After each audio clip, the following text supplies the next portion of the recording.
Danas to nije bio najbolji bit Dinamo što smo ga vidjeli. Kako se spremate za sredinu utakmicu? Dobro, gledajte, sigurno da u mojim igračima, u glavama mojih igrača utakmica koja predstavlja, to je najvažnija utakmica sezone, možda i ove generacije, jer učiniti drugu godinu za redom Ligu prvaka nije jednostavno.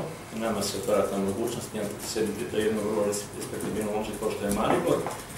Međutim, siguran sam i vjerujem da moja momčad i pokazala to na neki način danas, pogotovo neki igrači da se s utakmici dižu. Ovo je 7. uzastopna pobjeda koju smo mi napravili, 4 u prvenstvu i 3 u Europi. Nam daje za pravo da očekujemo sve jedan dobar, goropadan Dinamo koji će napraviti na dobru utakmicu, kroz to nam pasirati dobar rezultat.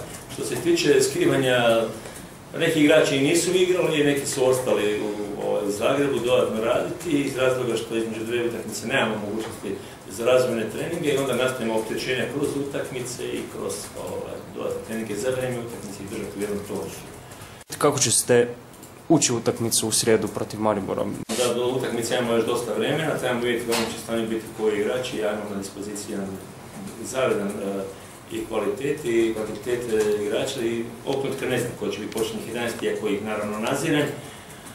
Ali mi ćemo se ponašati u te dvije utakmice kao da se radi samo o jednoj utakmici, osobno ono u Zagrebu, ono posebno u Mariboru, na tome nećemo hrliti na taj način da mislimo da ćemo baš svi riješiti u prvoj utakmici, jel? Tako da teško mi je ovog trenutka dati pravilo. Sigurno ćemo kao domaćin učiniti sve da dođemo u čemu pobjedu.